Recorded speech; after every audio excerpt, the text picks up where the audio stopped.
నేను 6వ తరగతి చదువుతున్నాను. నేను రుద్రమాదేవి పాత్ర వహిస్తున్నాను.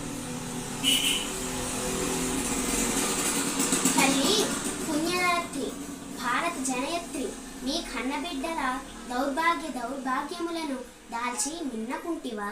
ఈ ఆంగ్లేయులను రంకుసాధినేతల దుష్టత్వ భాములు చూచుచు ఓరకుంటివా?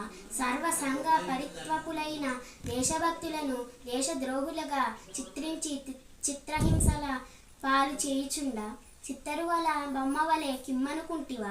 రాజకాంక్షతో రాజకీయ కియుక్తులతో స్వార్థచిత్తనతో అన్యం పుణ్యం ఎరుగని స్వాతంత్ర రాజ్య సంస్థానములను కబలించుచుండగా కన్నీటి గాంచుకుంటివే. సమస్త ధర్మ కర్మ ప్రతిష్టవే. పవిత్ర చవిత్రవే. తల్లి భారతావని, నీ ప్రభాముచే నన్ను కర్తవ్య పరాయణురాలుగా గావించును. హర హర మహాదేవ శంభో శంకర్. హర హర మహాదేవ శంభో శంకర్. నమస్కారం.